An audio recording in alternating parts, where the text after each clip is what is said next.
trying to remember which ones have done. They're both doing Honor Among Thieves, so the very first. But one group's been playing for much longer. They chose to take a really big circuitous. They did not they took 6 months off after doing doing Margaret Blaine's mission. Oh, right. After getting blown up. They did Margaret Blaine's, and they went, okay, now we're going to go all through. We want to check out this whole cluster, and we want to go through this cluster. And so they went through the Wildman cluster and a bunch of other stuff before ever returning back to Dranax. Right. And so they're both now currently doing Honor Among Thieves, and they're like just slightly ahead of the other, and so you're just I'm constantly going, okay, did this group do this yet? No, they did not. Okay. It's like, yeah. Well, and at one point I was thinking, I mean, theoretically, and I mean, this could still potentially be something I could do in the future if I wanted to, but both Pirates of Drinax and Deepnight Revelation, especially Deepnight, they're such enormously huge campaigns that if I really wanted to, I could theoretically do two groups that were both doing the same campaign, and they may not even ever know that the other existed. Right.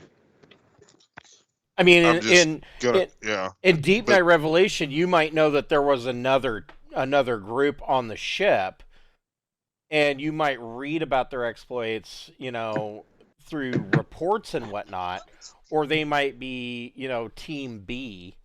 But right. In Pirates of Drinax, it's such a big campaign that, I mean, there could be another group of pirates out there making a name for themselves that never really touch base with the original group.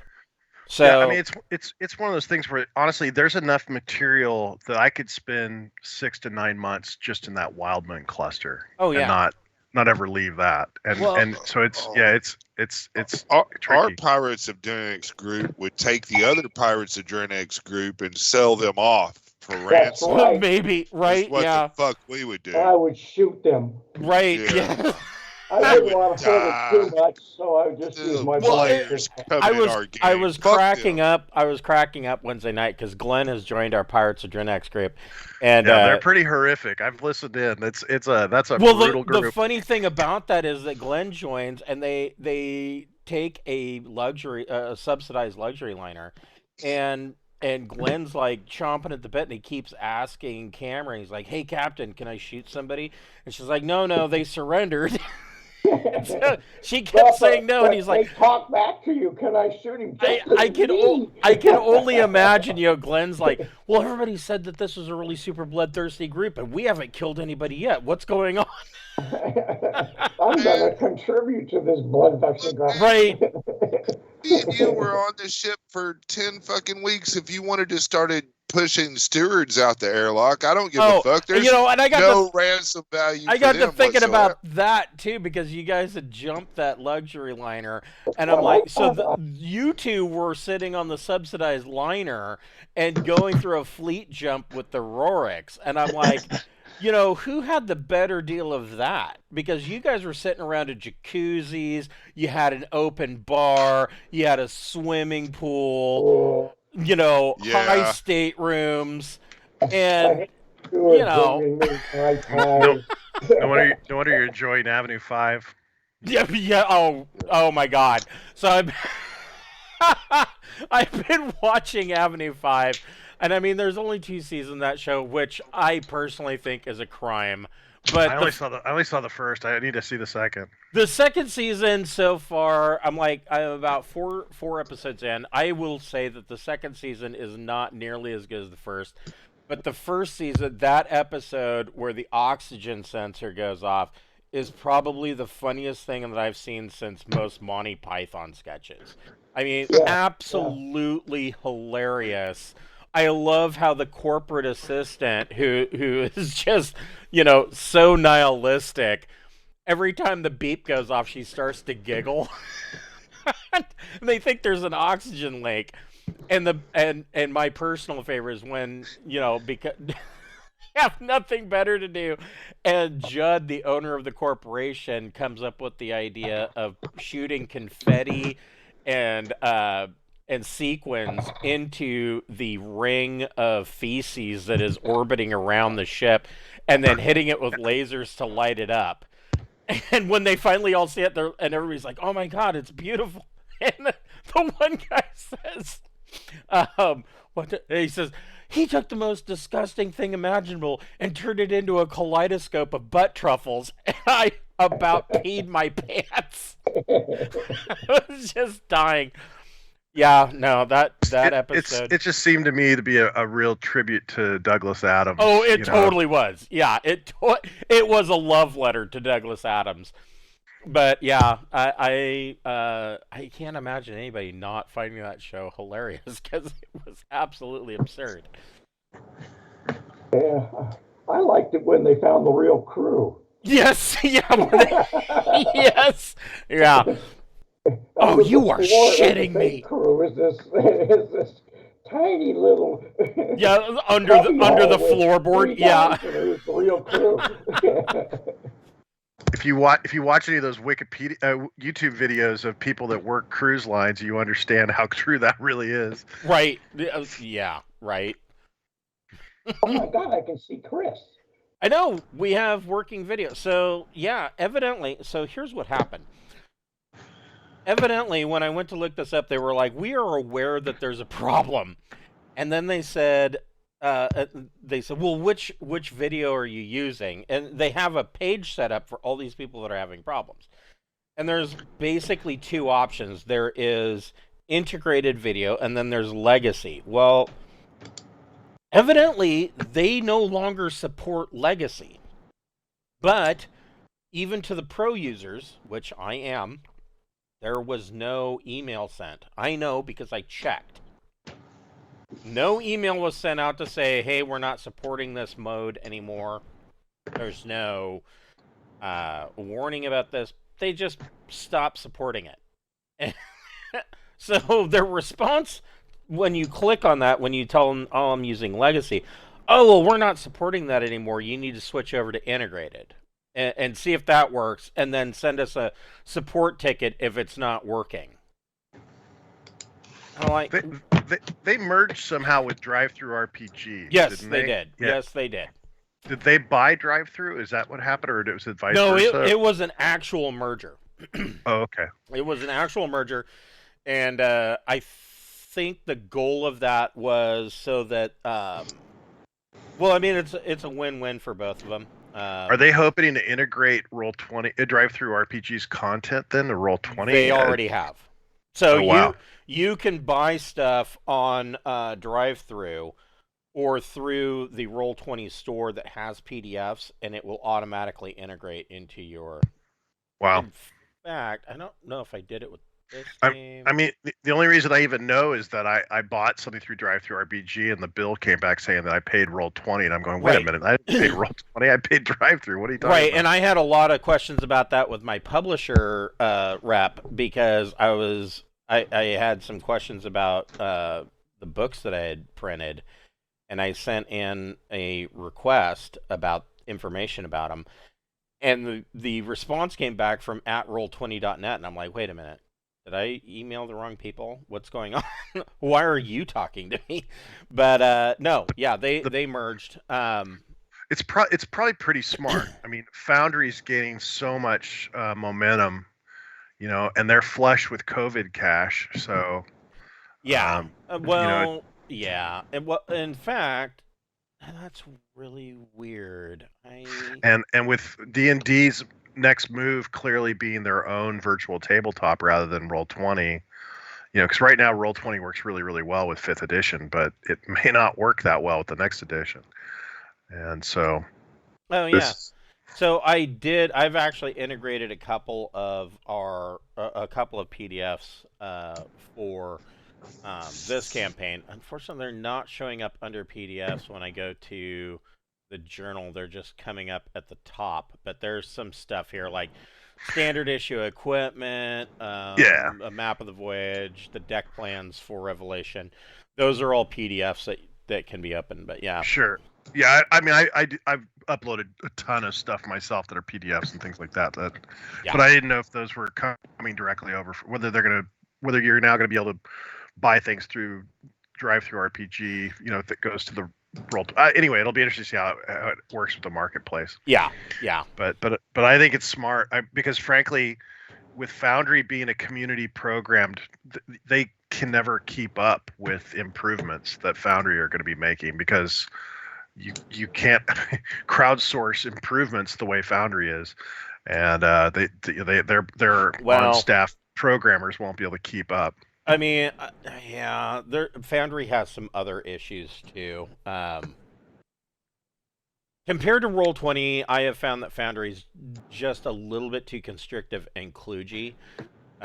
If I were to move, I would probably choose. What's the other one? Right now, it seems to have to do with what game system you're playing. Because Pathfinder 2, for example, works better on Foundry. Right. Pathfinder 1 works better on Roll20, except they don't have a good character sheet. They've got kind of a shit character sheet. Fantasy Grounds, that's the one. I would probably move to Fantasy Grounds because it will handle pretty much everything that I do. But it has its own fudgy way of doing things too. But there is some stuff that it does that I like the way it handles it better. You guys have probably noticed, I use the handouts feature of Roll20 pretty extensively. I almost use handouts more than I use the actual battle maps because it allows me to throw things up on the screen and this is the person you're talking to and this is what they look like and this is what the space station, etc. And Fantasy Grounds handles that pretty well. And you can have the entire deck plans of a ship in another window, which is pretty neat. But well, you can do that with character sheets here, right? You can pop the character sheet out to a different window. Although there are problems sometimes when you do that. Yeah, it gets. Yeah, it can get wonky. But yeah, like I said, Fantasy Grounds does stuff pretty cool. But as far as importing stuff of your own or stuff that you have in print or in PDF already and bringing it in, it's problematic. And all of the other ones I've found are problematic. And so I've just stuck with Roll20. I mean, well, with Foundry being hosted on your own computer, you can have direct links to files that are saved on your computer. That's true. You can have people downloading docs that you've set up on your PC. I only know this because I joined another guy's Traveler game and they were using Foundry, but it was really weird. They were only using it as a die roller, as a jukebox, and a way to distribute pirated source material. They weren't. They were actually doing They were doing almost everything else in just Discord. But he didn't have maps or anything. But he was using the die roller in Foundry, and then he was playing the jukebox in Foundry, and then he had all of his Traveler books there for people to download. And yeah. No, Avery dice that D&D Beyond bought does for Discord. I mean, those are good dice. I would use those dice before I'd use the one in here. It doesn't have the graphic. Well, I ended up telling about Dice Maiden because at the time Dice Maiden was kind of the standard. Because it was one of those things where I'm sitting there going, between sessions, it seems like it's a lot easier to roll dice in Discord than it is to have people all jump to Foundry to check our dice. Right. And I've been in other games where that's become the standard. Is one of the games the guy uses Miro, which is a giant whiteboard. And then he has us do all the dice rolling and everything. Well, see, and that's kind of how I have moved to using Roll20, is that it's a big whiteboard that I can throw stuff up on. Right. I don't necessarily need to have tokens, and it irritates me that their initiative tracker is tied to each individual token. I should be able to open the initiative tracker, and it should be its own thing. People have written custom programs, I know, for D&D that let you, for example, highlight multiple tokens and roll the initiative all at once. But those are, But see, I don't want to click a token at all. I don't want to select tokens at all. I just want to open a initiative tracker, throw people or the current players active, throw them in there. You don't need to. For example, I don't have a token up right now, but go ahead and pop up the initiative tracker right now, even though we don't have tokens. So watch. And so, I didn't put it on there. I thought for sure that would do it. Yeah. Nope. You're right. Yeah, it's tied to the tokens. Yeah, because there is a command that basically tells it to add to the initiative order. Right. But it's even then it does require the token to be selected. You're right. Which is why what I've done for a lot of games, and you'll see me, I'll add like a border, like a 2-square border to the side of a map, so that because I don't necessarily need to have tokens on the map. What I need is the tokens for the initiative order. Right. So what I've done is I've just got I made a macro that rolls initiative, and so what I do is when I'm running a game, I've got that as a button at the bottom of my screen, so I can just target the token, hit the button, target the next token, hit the button, and you can do them all pretty quick that way. Yeah, I've got a friend that played in our D&D game, and he macroed and basically connected. He had a character sheet in D&D Beyond, and so he connected it and created all these macros, and I mean, it worked pretty good most of the time. Sometimes I do it in a lot of the games. I mean, there's a lot of campaigns where, like, if someone's asking for a lot of recon checks, I'm like, if I get asked for 3 recon checks in a single session, I will typically create a macro for that. Right. Just because it's like, well, this is the third time. time So you must have a macro for my games. Well, I actually don't. You don't. You haven't been calling. You say you do, but you haven't been calling for him that often. Well. So yeah. So but it is one of those things where I'll just create a button for it because I'm being asked for it repeatedly. I've only got one button in this one. That's initiative. But hello, Jeff. Sorry that we've been just talking over you. No, that's okay. I was listening to all the Drynax stuff because I also run a Drynax group as well too. But I think I've done something awful. What'd you do? Well, I was trying to increase the voice. Like sometimes you can in like Discord, you can increase somebody's thing from Glenn, right? Randy Hartfeld in Skype, and I accidentally I hit the microphone thinking I could do that, and it actually muted him, and now I can't undo it. So if you mouse over his, well, first of all, do you have your webcam going? Oh yeah.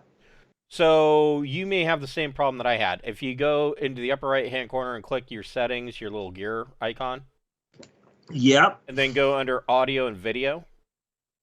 Are we talking about in Roll20? In Roll20? Yep. Okay. In the past, George has had video going into Skype. And then under Chat Tech, where it says, it'll say there's a drop-down menu for Chat Tech. Yeah, you want text chat options? No, you want audio and video. Yeah. In the Chat Tech drop-down, select integrated voice and video. And then click reconnect.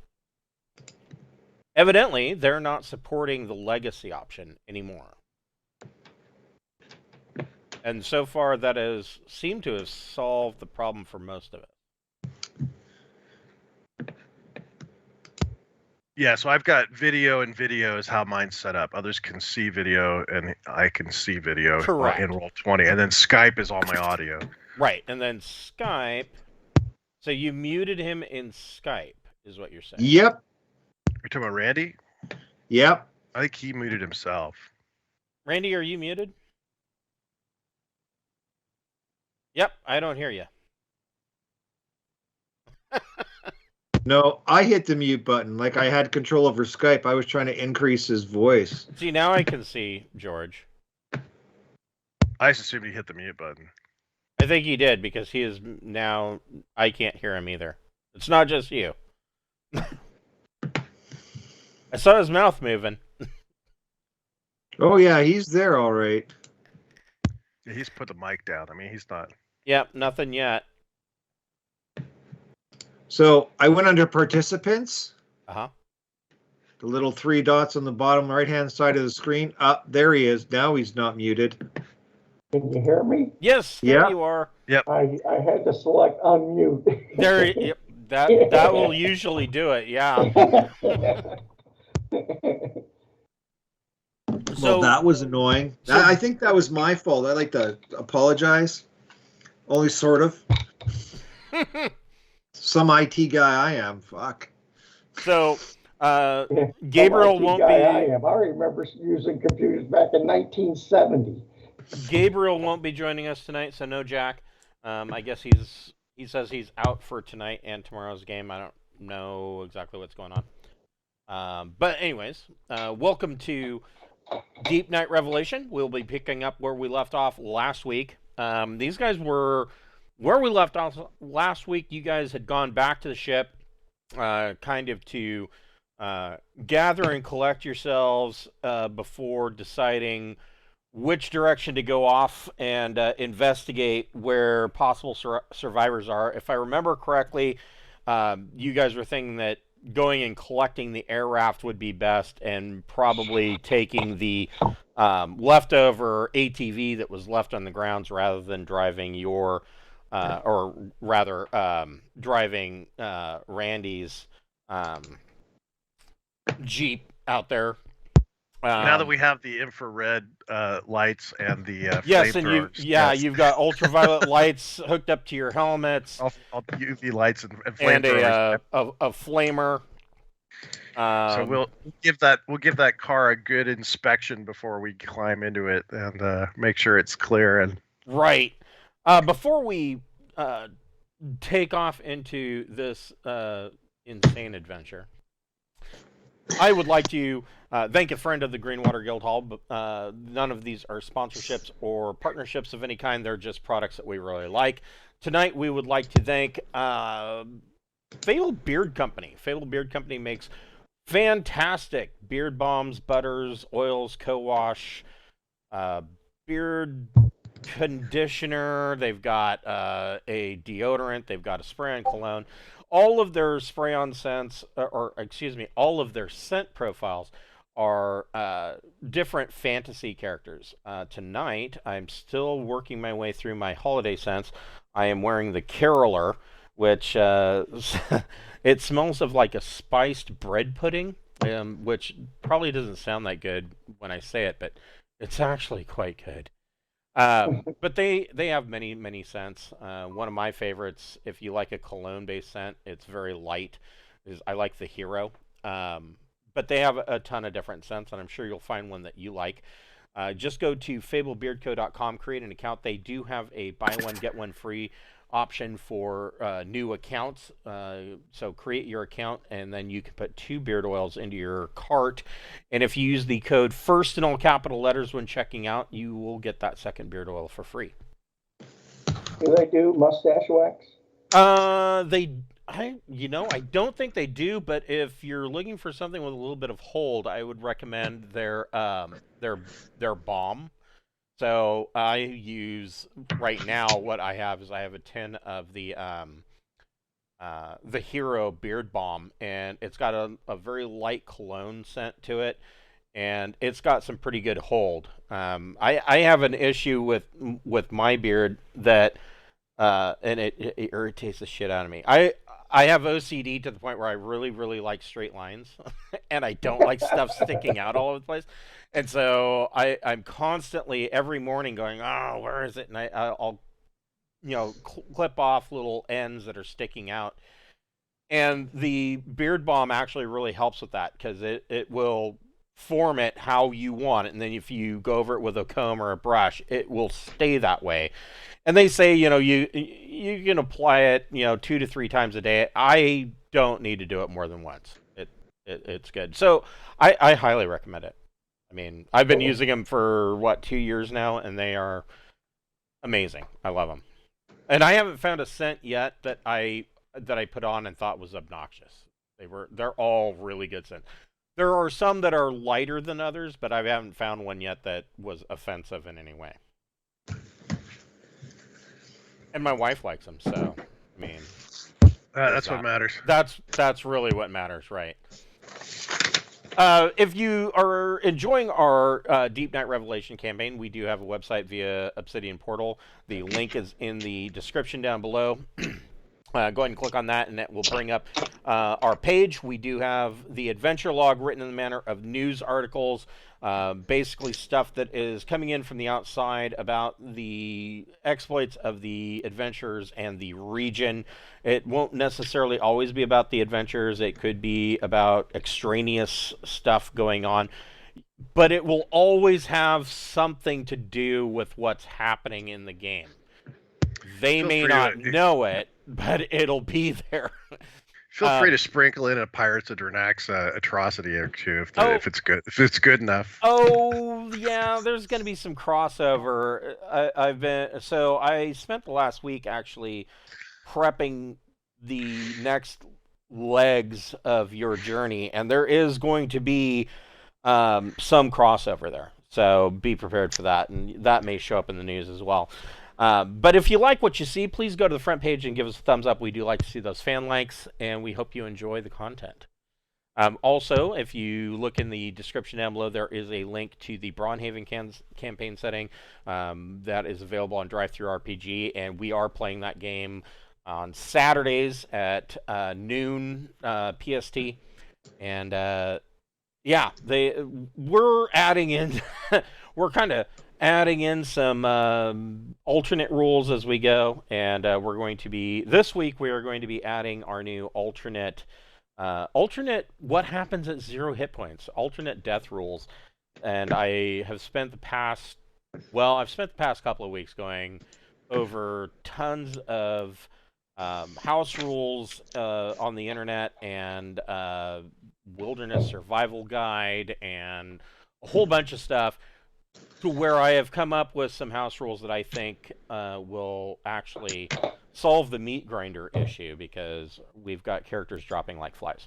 So please go ahead and check in on that, and check out the books on DriveThruRPG. Hard copy books are coming. I'm still waiting for my proof copy of the Braunhaven campaign setting, and the first adventure, The Light in the Church, is the proof for that is on the way. So as soon as I get those and approve them, I can go ahead and stick them up on DriveThru, and people can order them. I know some people, I'm one of them, insist on having hard copies of everything. So be patient, they're coming. I thought the meat grinder was as intended.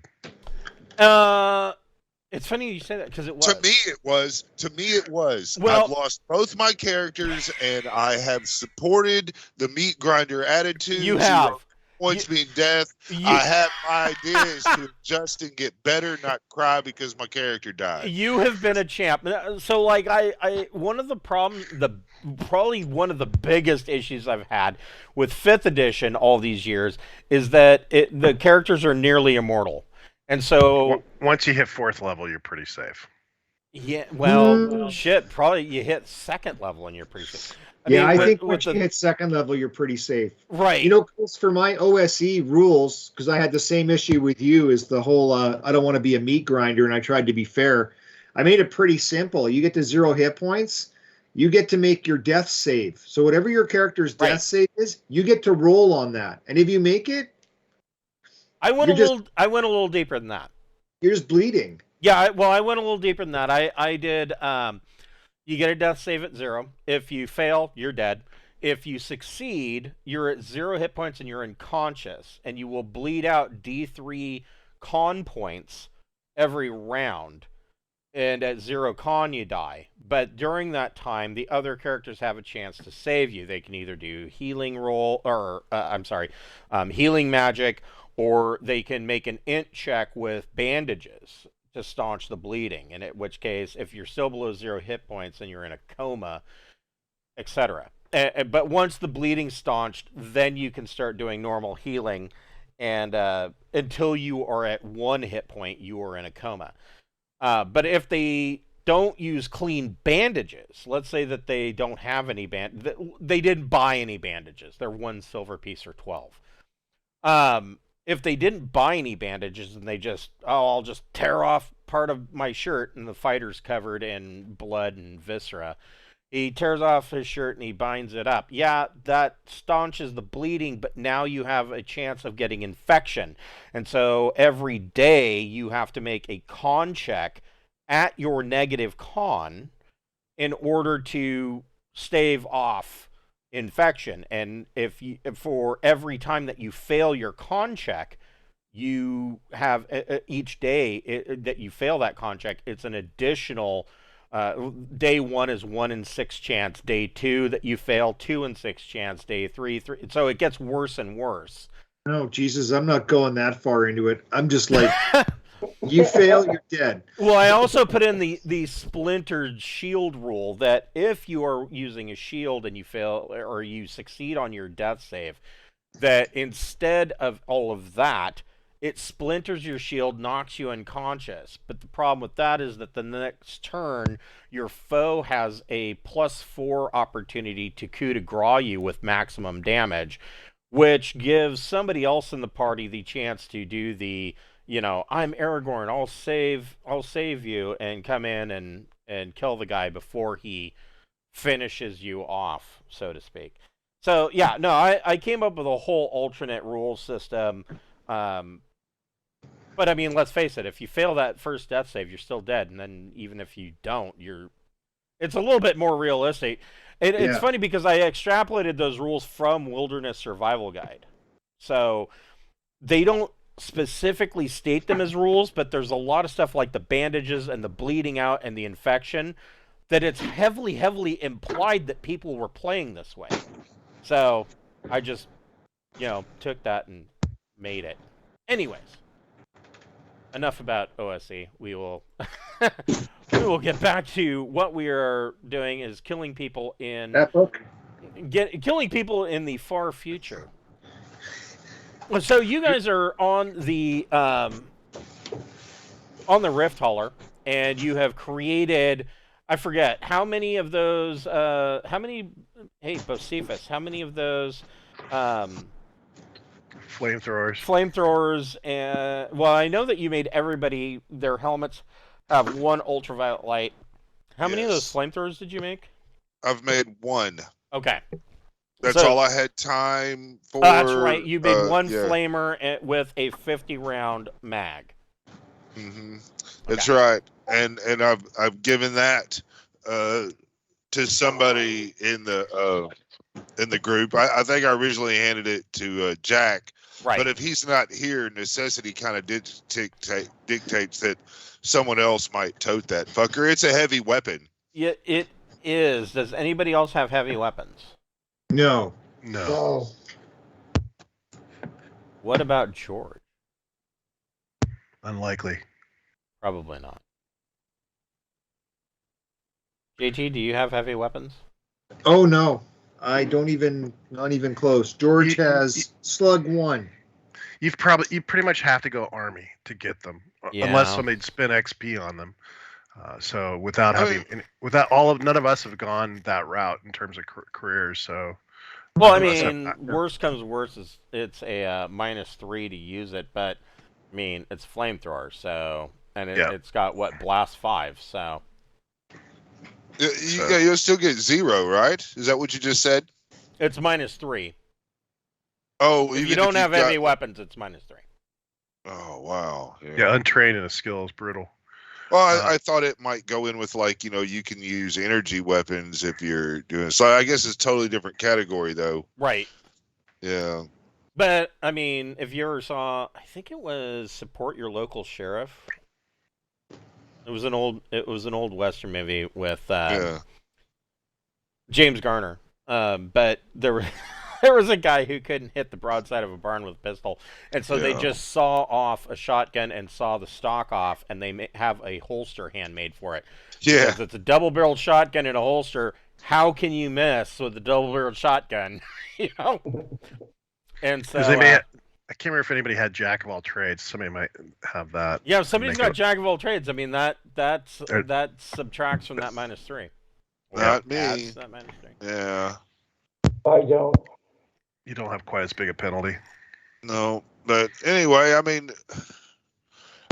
if this is a problem, maybe we can do some alterations on it. I mean, we've got engineers and shit. Maybe we can strip that thing down so it's not. I don't think it'll be a problem, frankly, right? Because I mean, if we're going to a flamethrower, we're just trying to cover the whole area, right? We're not. If everybody else is behind you, then it's not an issue.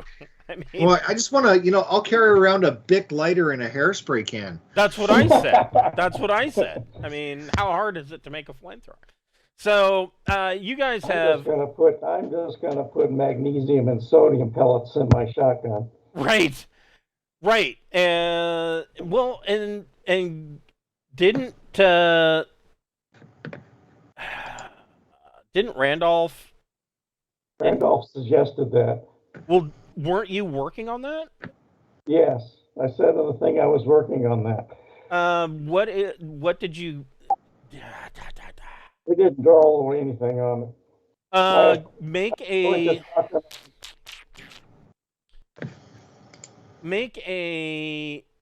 Well, it's going to be a. I got chem, so I was trying to figure out how to use my chem skill. Yeah, go ahead and make a science chemistry skill first. Science, chemistry plus intellect or education, your choice. I am buying a hand flamer when we get off this planet. Hey, when he's doing this, can I assist? I have those skills. Go ahead and make a chemistry plus intellect or education check as well. I got a 7. That's not good. Well, chemistry, education. There we go. Let's see what I did. Roll the dice. I got an 11. That'll make up for it. Okay, so then Randolph can make a. We're going to say in this case it's going to be a gun combat plus. So in this case, gun combat slug plus either intellect or education, and you get to make that with a +3.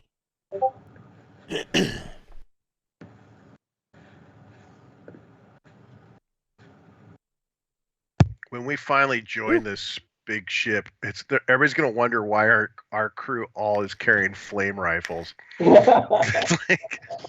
So Randolph, you are able to take the batch that Bocephus and you were able to create, and you are able to create 4. These are basically Dragon's Breath shotgun shells. And yes, those are a real thing. They do actually exist. Is for turning a shotgun into a short-range flamethrower in a single blast. They do exist. If you don't own one, I have a weapon kit to actually clean and work on weapons. So I've got one for energy weapons. I've got one for slug weapons, because I can tell you that if you're shooting dragon fire, you're going to want to clean that barrel quite often. Right. Don't worry, the fire will burn it out. No, it won't. The shotgun looks like it's got carbon scoring. It's about as bad as shooting a muzzleloader. I mean, you shoot the muzzleloader once, and then you can repack it and you can fire it again, I guess, without cleaning. Dude, but it don't hit the same place. You're I owned a 50 caliber black powder musket, and after about 5 shots, you better be cleaning that thing, or else that ball's not coming. It would leave the barrel and hang a right, and it would just, yeah. How's your shooting next to you? Yeah. How's your shoulder? My shoulder, that's funny you say that, because I do have a pulled rotator cuff in my right shoulder. I would not be surprised. Yeah, no, that thing was a hand cannon. So you get 4 of these Dragon's Breath shotgun shells. They do not do piercing or any kind of normal shotgun damage, but they will do half of the normal shotgun damage to as fire. Because I've got a tech level 13 slug thrower weapon engineering kit, and I'd be happy to let you guys borrow that to make these, or if that's part of it, or to clean your weapon after you use it. Right. Yeah, that's going to be a mess.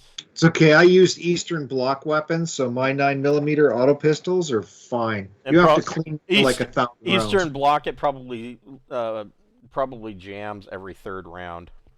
All I know is I'm investing in a flame rifle after this. I fired my 9mm pistol and the entire slide came off. Shotgun. So yeah, you would do 2D of fire damage, but it will take all of I can do 2D of regular damage or 2D of fire damage. Right. So, then the question is, so you guys were going to take the ATV, or you're going to check out the ATV? Yeah. We're gonna go, check the undercarriage and go through the inside, make sure there's nothing growing in there that shouldn't be growing in it. Okay.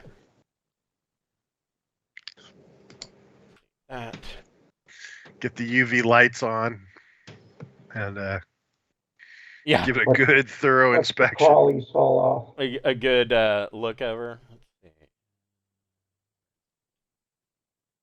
There it is. So you come out and cross this bridge, and you've crossed this bridge before, but I'll just restate it. So this bridge looks rickety. You do see that there are tracks that go across the bridge, that somebody has actually been brave enough to drive an ATV across this. And crossing it, I mean, it sounds hollow. Like, you really question anybody brave enough to cross this with a ATV. But it does seem, as you rattle your way across this bridge, you realize that if you were to go slow enough, you think that, yeah, you could see how an ATV could probably cross it, but man, it makes your ass pucker. You get over here to this ATV. The ATV, in your full investigation, you check the undercarriage, you check inside. It's clear. Cool. There's no signs of infection. In addition to that, at first, when you're looking it over, like any vehicle or ship for that matter, of course, in order to start it up, you need an ident card, or some kind of whatever security feature is needed. This would need an ident card that would go into a card reader. Whoever previously used it had left their ident card in here, and the obvious reason for that is that who cares? Who's going to steal it? You're out on this little planetoid in the middle of fuck all, and so there's nobody to show up and say that they're going to steal the ATV. So somebody's conveniently left their card in the ATV, and you can fire this thing up. Okay, before we leave, I'm gonna go talk to the woman that is stuck in that ship and let her know we're leaving. Okay. Also, let her know that we have seen this infection before.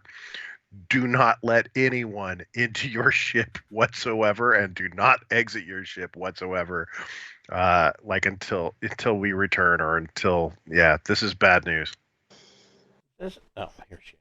So this is the young lady that is trapped in the ship. She is now bedded down in the bridge, and so Sarda climbs up and just using my portable computer to uses your really 40-point font or whatever, however big I have to make it so that she can see it. Right, so you hold up your screen so that she can see it, and let her know that taking the ATV to the captain to get the grav car, so that we can go to the. So at the statement that you have seen this before, she her reaction is mixed. At first, her reaction seems like perhaps relieved that somebody is. Well, no. Her reaction is seen what before? Because she doesn't know. I'll just say there is a alien infection that has killed everyone that has come into contact with it. Oh, that makes her feel better. He's typing this though, right? Right. Yeah. So as he's typing it, I'll look over and I go, I think all those nukes probably killed just as many people. I got a nuke right here. Yeah. Right. Well, I mean, ultimately, yes, the nukes did kill all those people, but they did come into contact with the alien infection first. Right. Yes. At least they weren't infected. Yeah.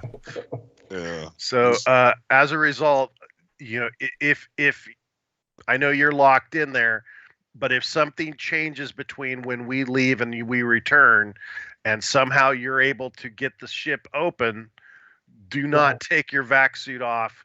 Make sure you follow contamination. If you're able to get out, don't go on our ship. She's probably already infected. Well, no, she probably not, because at the first sign of infection, the first thing the captain of 5A7 did was lock the ship down. Yeah, she got locked in like immediately when they realized there was a problem, and so she's not coming to contact. She didn't even realize what had happened to anybody else.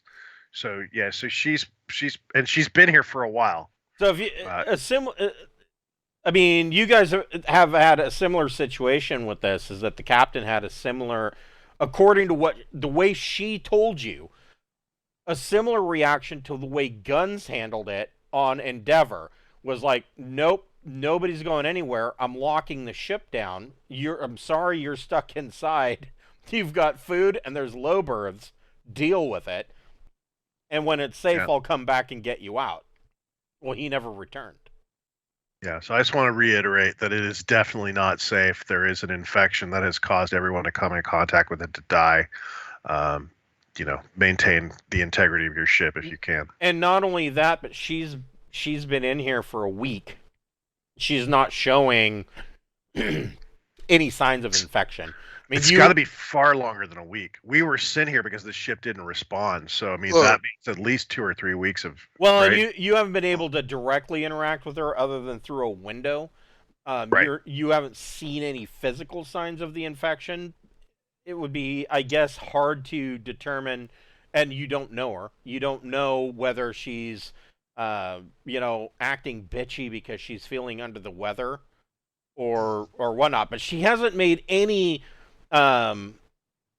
she hasn't made any concerns about the fact. I mean, she doesn't like to be locked up, but she hasn't made any concerns about, hey, we have to get off of this planet. Yeah, that's what I was thinking too. Everybody's infected. They've got these splotches on their face. He shows just the pictures. You look at them when he shows the pictures.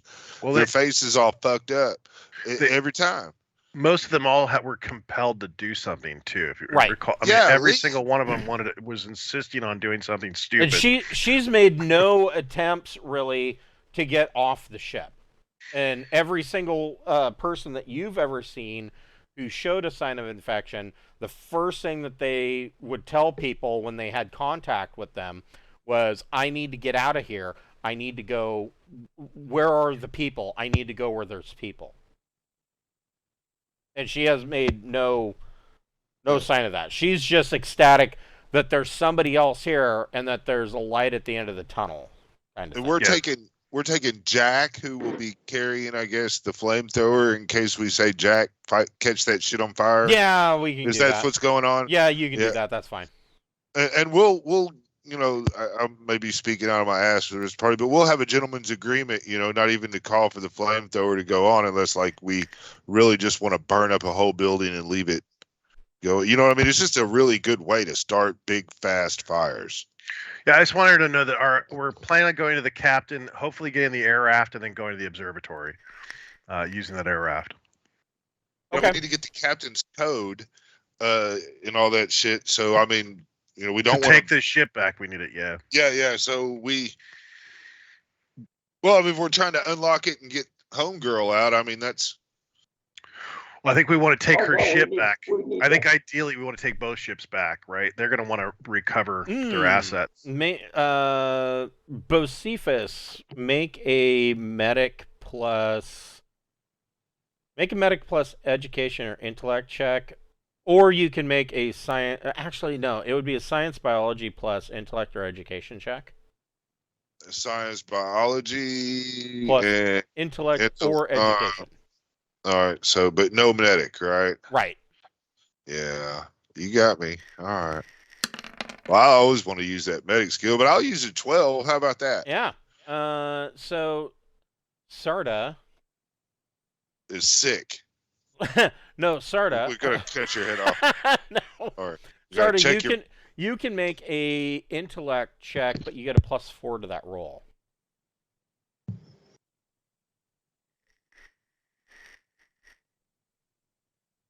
Actually, go ahead and make a recon plus intellect check with a +4 to that roll.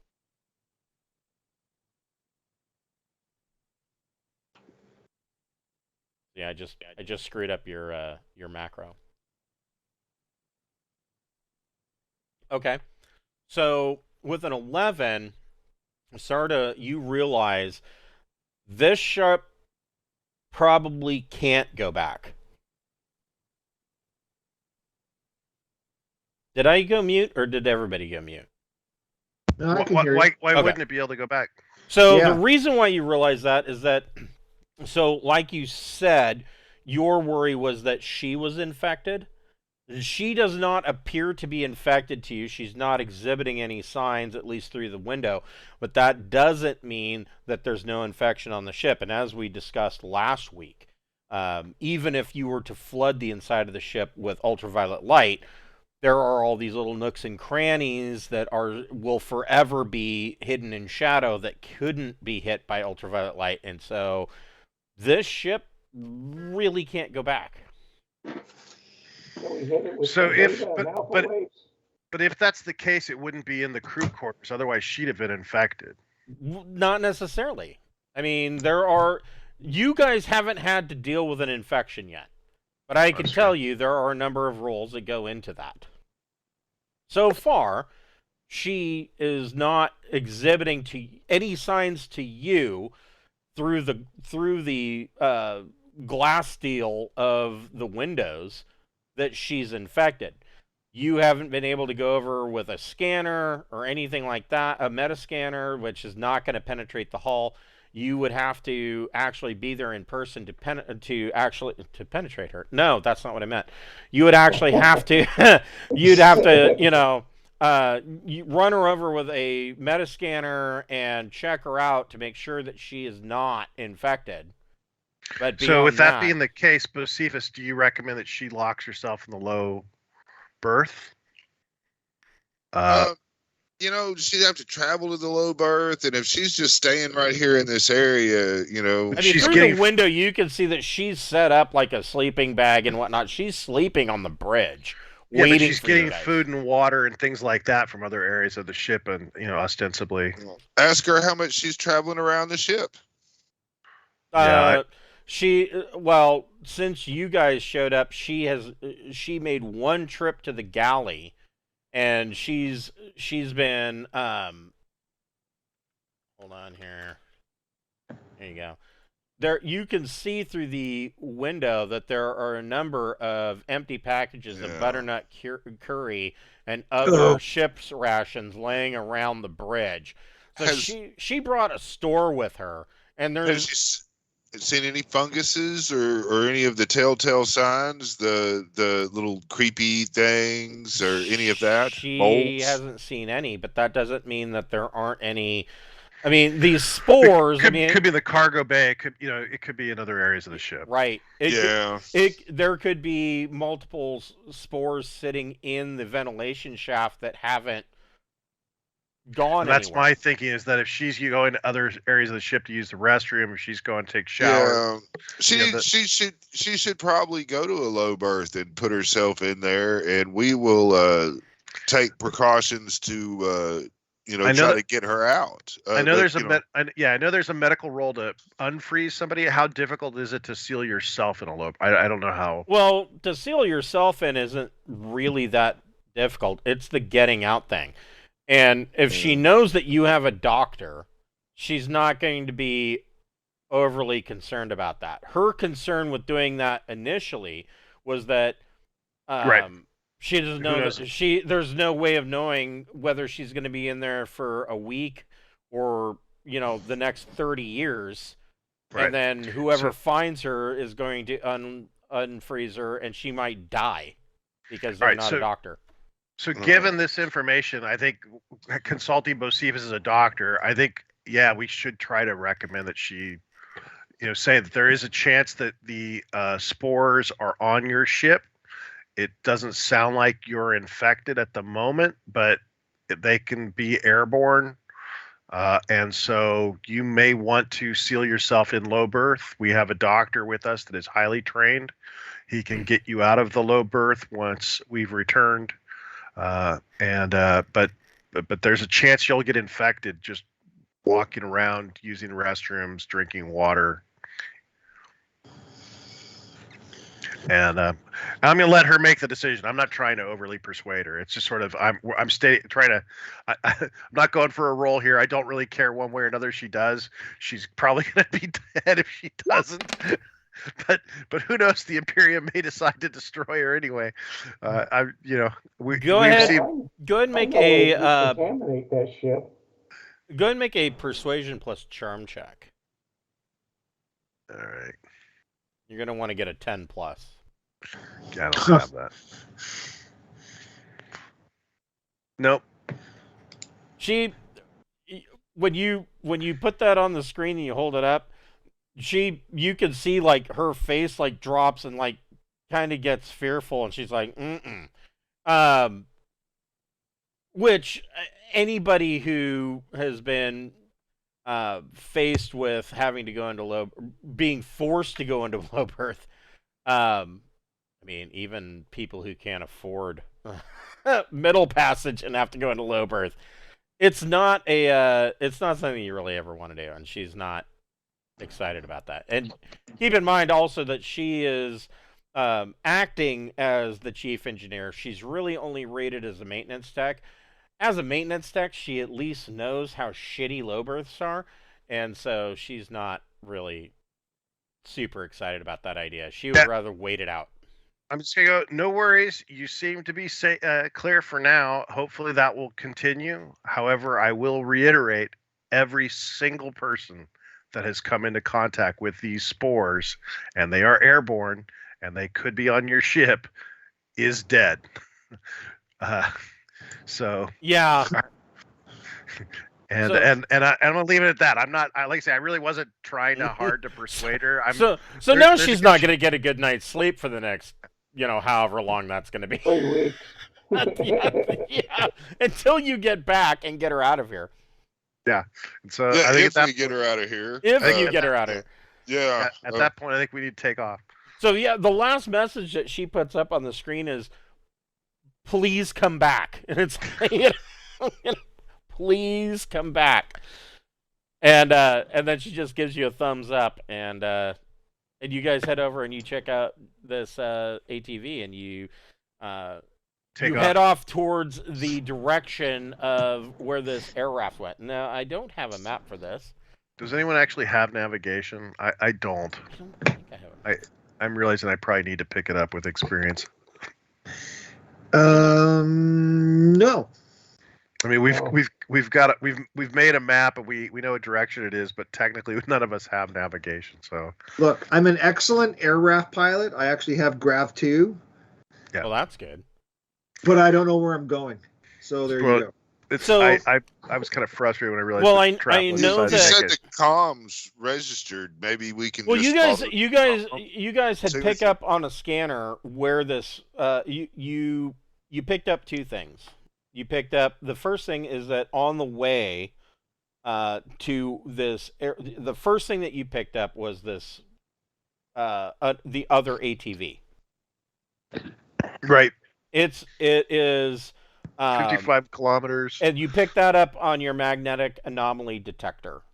Right. So your estimate, and I mean, you don't know this for sure, but the computer, the AI software in your computer estimates that is probably in the tonnage of an ATV.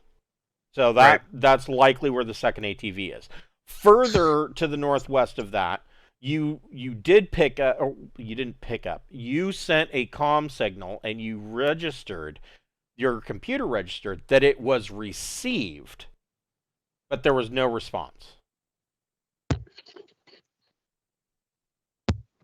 That's it. We just got to go physically check it out, I guess.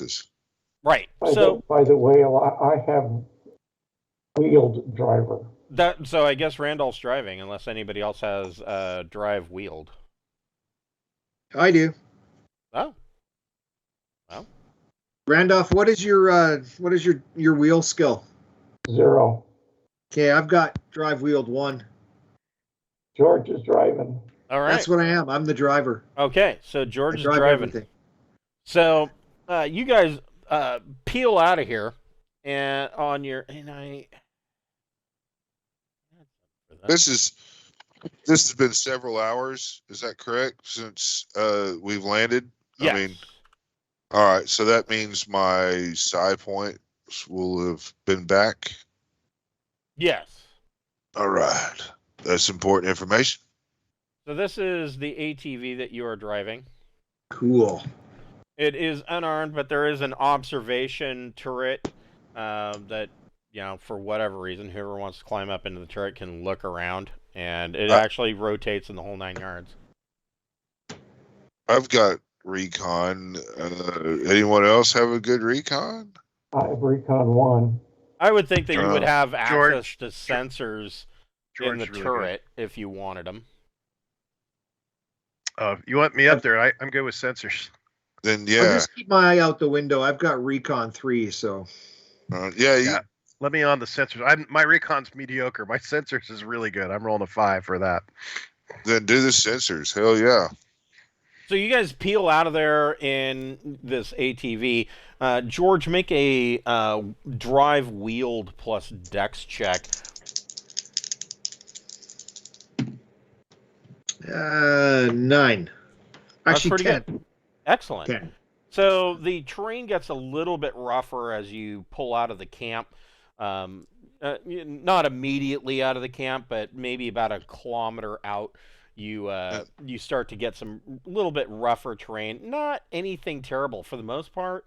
Most of this planet, at least this section, is fairly flat. Now, you do know that this planet, in its past, has had some rather serious tectonic activity, probably early on in its creation, which created the volcano that the observatory is sitting in. And so, there is some chunky landmass that George has to drive over, but you make it over just fine. And Sarda, you're running sensors, so go ahead and run an electronic sensors plus intellect or education check. I'm rolling poorly tonight. 11. An 11 is poorly? Wow, I'd hate to see it when you. I've got a +5. Holy cow! Yeah, I'd hate to see it what happens when you roll box or snake eyes. So, Sarda, you pick up on the sensors. You're up in the turret, and you can't even really see it, but at the edge of your sensors, about a click out, you see what the MAD sensor on your ship was telling you is you can see where this wreck or whatever. You're not. I say wreck. You see a magnetic anomaly that is detecting as sitting in the 10-ton range. All right, so the air rafts ahead. 10-ton range would be another ATV. Oh, okay. I thought this is the air raft we were going toward. I thought the captain. You are heading in the direction of the communication signal that you're assuming was the air raft. There's a communication signal that was received. All right. You don't know that it's the air raft. So this is the. So I'll let him know this is the coming up on the other ATV.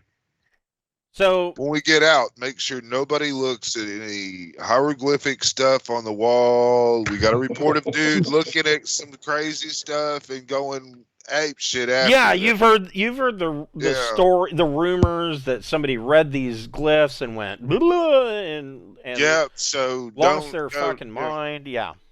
Don't go studying shit written on the walls or any of that. What kind of psionic are you? I'm one that doesn't want to get fucking nuked by the Imperium when they hear about what all's going on here. 100%. So, I personally think a nuke close enough to that other ship that the alpha and beta waves get clean away the fungus that that way we can salvage the ship. So as you guys get closer, George, go ahead and make a recon plus intellect check. Oh, that's my favorite. Unlike Sarda on sensors with that. Oh, 8.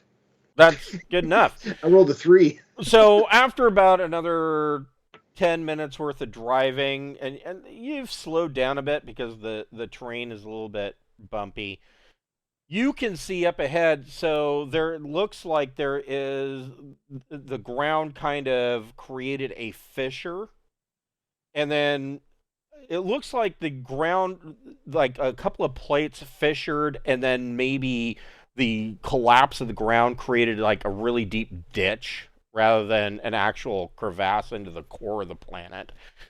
Up ahead, you can see in this fissure, you can see that there is an overturned or on its side ATV. Same model that you're driving. Same colors, all 9 yards. I'm going to pull up kind of in front of it. Is there a PA on these things? That's a really good question. It says other car. It's it's got communications. Yeah, I would say it's probably got a external speaker. Why not?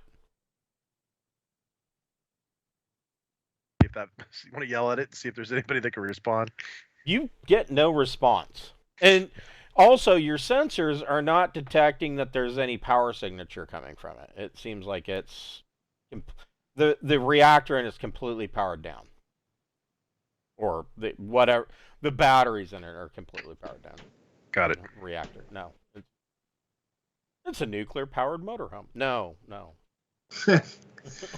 We're all powered motorhome. right. We're all wearing back suits. Yeah, right. With UV lights that we can turn on here. Yeah, you've got your 2 headlamps. One is a regular light. The other one's a UV. You can. Oh, Sorry, I went Australian there for a second. Fire the UV light up, and I guess gonna head over to the place, make sure no one has any injuries or medical attention. Okay. So you're all piling out. Who all's piling out of your ATV? I will follow Bocephus to give him cover. Okay. What about George and Sarda? Yeah, I'll get out. I'm going to keep the ATV locked and secure and motor running in case we have to make a quick getaway. Okay. That sounds like a good idea. So, Sarda, Bocephus, and Randolph make a recon plus intellect check. Actually, I may do a psi. I might try to do clairvoyance to see what's inside that. Let me do the recon. What? Do the recon first. Whoa, that was bad. So Bocephus, I got a 10. Okay. And what did Randolph get? 8. Okay. So Bocephus and Randolph, as you guys come up, I'm sure you guys are armed and ready for, action and adventure. You come up on this, and you guys notice that. So this ATV is sitting on its side, wheels up, and you see that it's laying on the driver's, assuming that we're talking about American cars, so it's laying on its left side, the driver's side. there is some gap underneath, and you see that the windows from the driver's side door, or this window on the left side, have been busted out, and there is some fungal growth coming out of that window into the soil. Back up, everybody. Back up. Everybody back up. Get the flamethrower. Flamethrower. Yeah. Sarda, what did you get for your... Sarda, you can make... this thing. Sarda, you can make your clairvoyant check. Yeah, there we go. I was just checking it out. So the difficulty's 8 on this. I always fail my psionic checks. Was it a failure though? I mean, yeah, it shouldn't be. I have. Let me double check. It says. Yeah, I actually should. It should have been a success. That should be an 8 because I had down that I was down 2 psi points and I have not used my psionics this entire. Oh yeah, well no, your psi points would have been back because it's been a couple of hours now. So I rolled a 6. That would be an 8 on the nose. Okay, so 8 on the nose. You do detect. Let's see. It's here. just visually looking inside that cab. So inside the cab. With your clairvoyance, what you see is that there is, well, and it looks like this. Here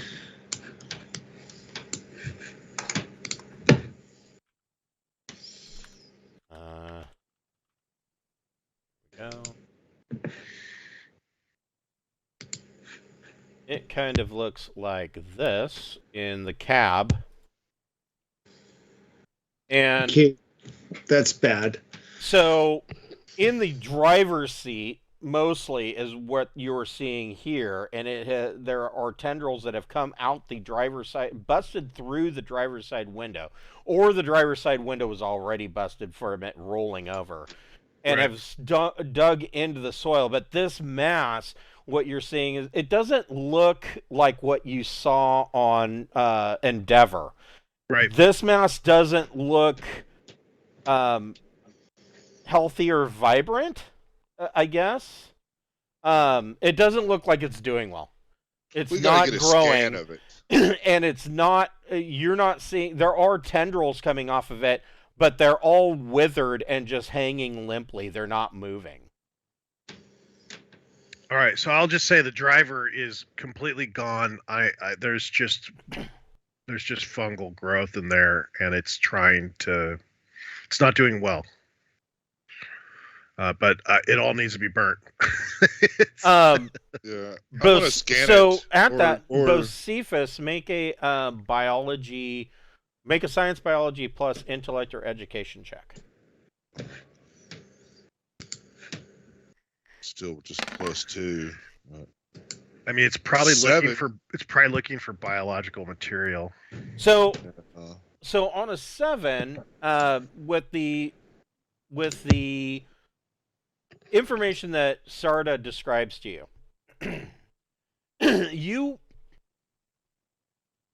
with a 7, you realize something pertinent, and what that knowledge is that if it has, so you know that this thing needs essentially biological material to feed and grow, and if it had dug into the soil, you know that this planetoid has minor plant life. It has minor mosses and lichens and even insect life. And yet, this mass is not growing.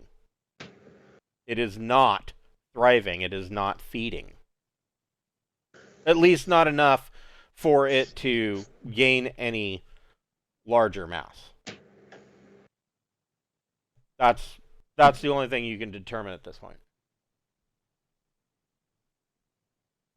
Well, that's interesting, but That's interesting. Let's burn it. Yeah, exactly. That's right. That's interesting. That's, so we know that it needs a fair amount of food, but let's burn it. It's not finding food here beyond what came in the cart. It also probably, I wonder if that says something about how it got here. So, like, the other thing, Sarda, that you notice is that it has not only consumed the driver, which obviously there was a driver. Somebody drove it out here, right? Not only has it completely consumed the driver, it has completely consumed the matter that was the seat covers. Yeah, can we get a scan of that, Sarda, with the metascanner?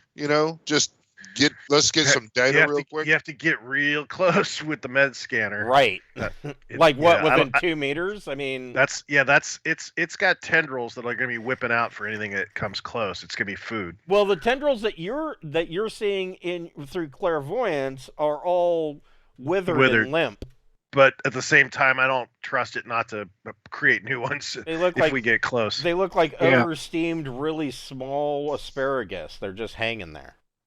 I don't trust it to get samples from.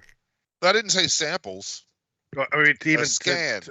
The scan's too close range. It's too close. It's too short range. All right, then let's just have Jack fire it up. Okay. I mean, is that what you get? You want him to just burn it? Yes. That's our standard. That's our SOP. And I'm gonna record. We'll record destroying it. So Jack lets out a little giggle over the comms, and with a 9, so Jack comes over and he gets close enough to just basically stick the barrel under the window and pulls the trigger, and ignites the entire interior of the cab of this thing. Sarda and Bocephus, roll a sanity plus psi check. So you add, not sanity plus psi. Roll a sanity.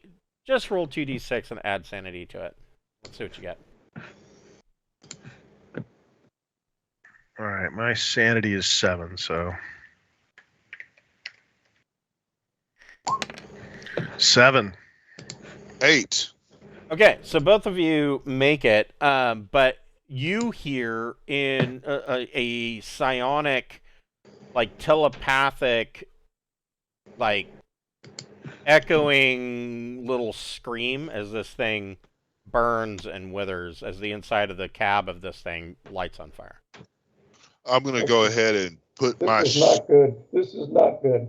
I'm going to put my mental shield up, my telepathic shield. Right.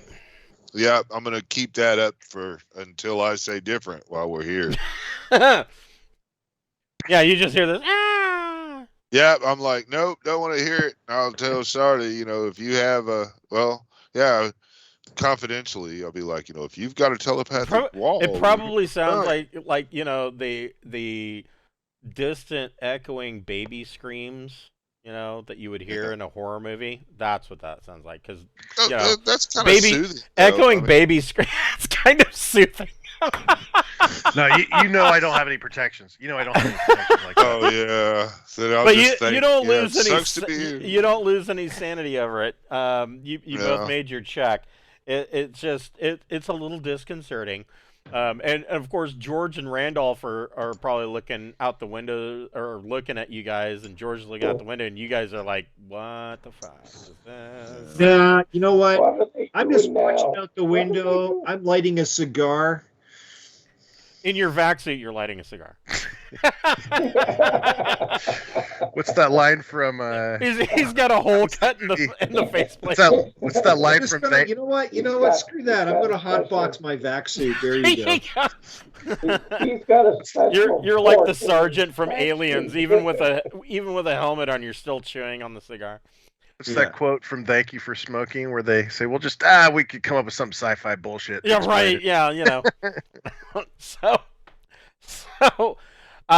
you ignite the ATV and burn out this minor cluster, and this looked, and I was both Cephas and George isn't out of the ATV, but Cephas, you've seen this before, but it does not look as vibrant as it did when you were crawling around the outside of Endeavor.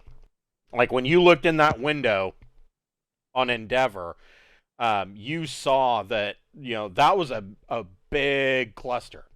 This doesn't look like that at all. It looks withered and like it's not doing well, and it just hasn't really set root. It needs love and nourishment to really thrive. And Bocephus volunteers to provide that. Well, I mean, we gave it plenty of sunlight with that fire. See how that works. We can only do what we can do.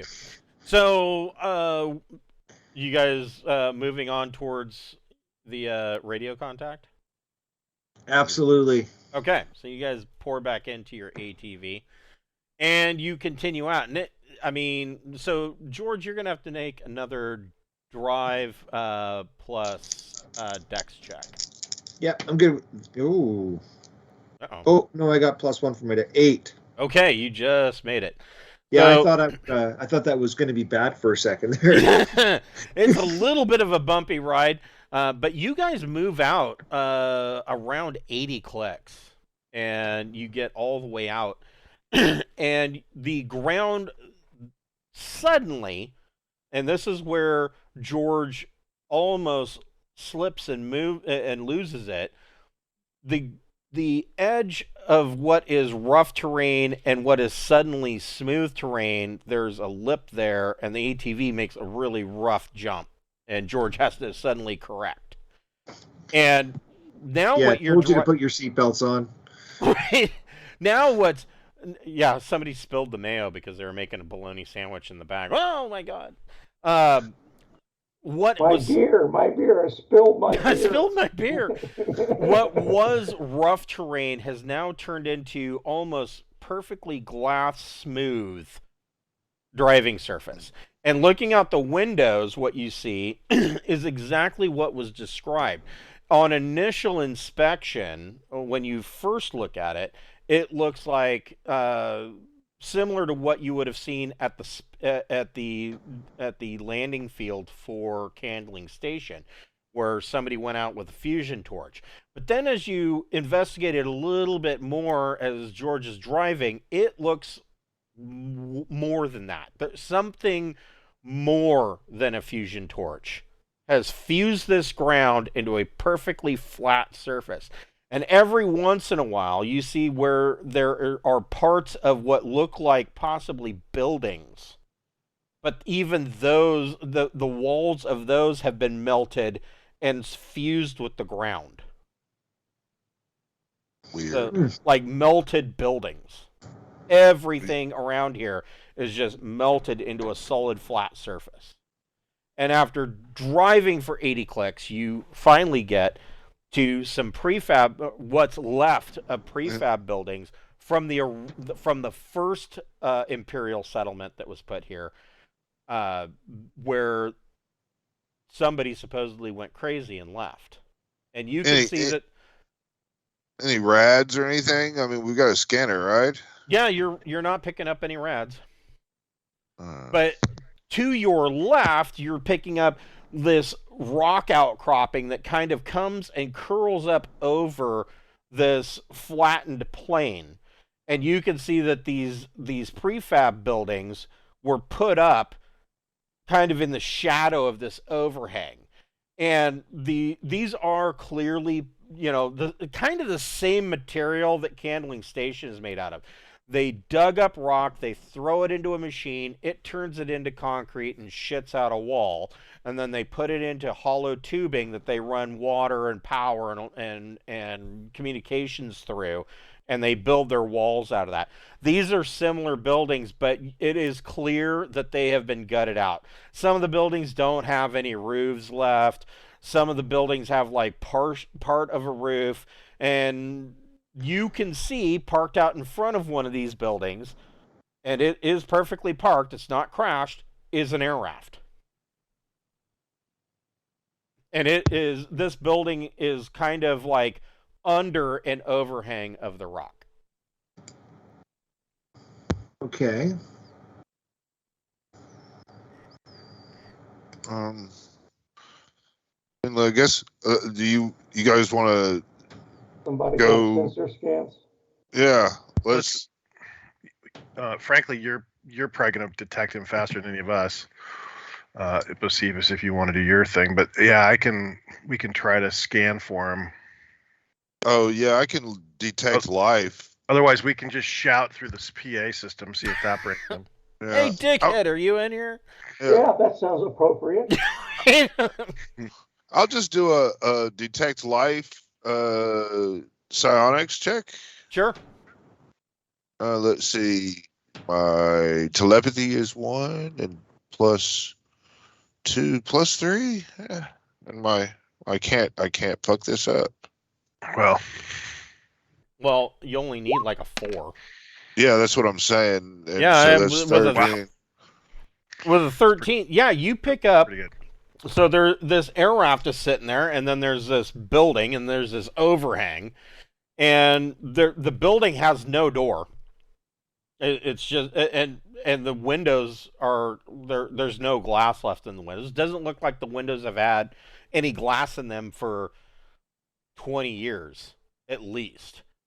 But your life detection picks up that there's a guy sitting in the room just inside this open door. And he's alive and thinking, because if he was dead, I would not pick him up, right? Yeah, that's safe. Yeah. That's a safe bet. Yeah, I'll tell everybody, hey man, there's a guy here. He's just sitting in this building. That's all I know. He probably needs to be slapped. Or stunned and bagged and tagged. Yeah, well, we gotta have to go check him out. I mean, he might be injured, and I'm kind of.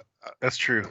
As a guy working on the same company as us, I'm employed as a medical official. I have to go look at this guy in the detailed reports and after action reports of all this. You know, they're at least going to want a brain sample that I should have collected from this guy. We have to check him for rabies. So, yeah. You know. So after we check him for fungus. After you check him for fungus. He's got toenail fungus and rabies. It's too bad he died. We had to light him on fire. So who all's leaving the ATV to go check him out? I'm gonna stay with the ATV, I think. I'm gonna go out. Brave Sir Sarda. I'm gonna go out. Yeah, I'm going. What about George? I have a shotgun out. I have a porous brain. I don't know that I want to go anywhere. What about George?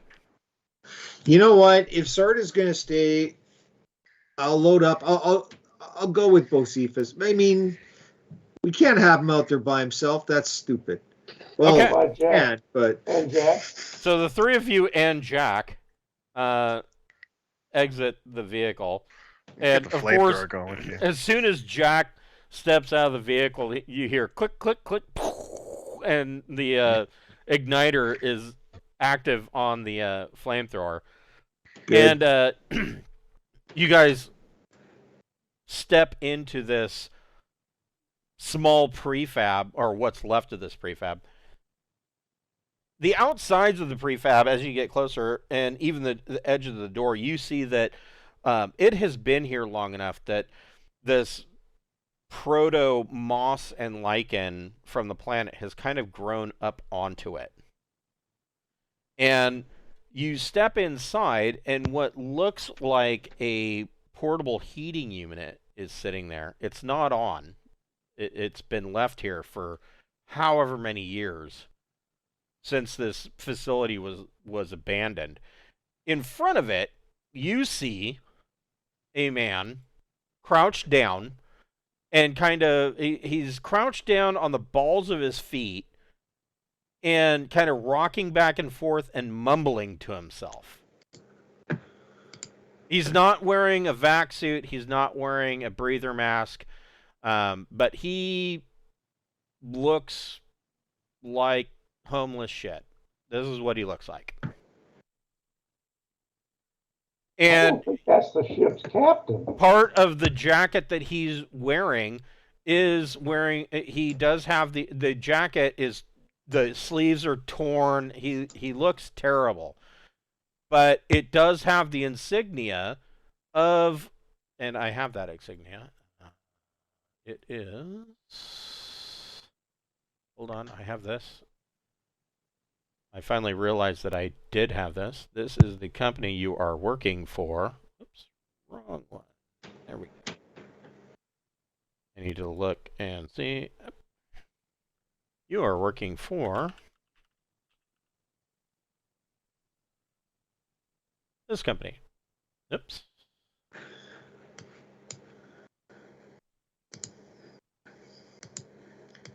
Let me try that again. Here we go. Diversification Incorporated. You might want to grab some of that lichen and see if the thing can integrate it. So Diversification Incorporated, pretty much exactly as their name states, diversification, they have spread out into almost every aspect of imperial corporate life. They make soft drinks, chips, laundry detergent. They're in the shipping industry. They make laundry, bedding. Pretty much everything you could possibly imagine is made by Diversification Incorporated. And that's the company that you are currently working for, is Diversification. That's the parent company. You're working for Rift Hall or Rift Transit, but they're owned by Diversification Incorporated, and his jacket has that logo. And he's just rocking back and forth, muttering to himself. And then every once in a while he gets Terminus Point. And he goes back into it. It'd be like Captain. And when you say that, he turns and looks up and he goes, "Oh, who are you?" "In the place beyond everything lies extinction of all life." So have you been looking at hieroglyphs and things like that in this general area? Yes. How long have you been? Yes, you must see the carvings. I don't want to see those carvings. Yeah. I don't think so. He gets all excited. No, you must come with me. You must see the carvings. Come with me. Come with me. I'm not going to look at the carvings, Captain. Bocephus, make a telepathy plus psi check. Okay.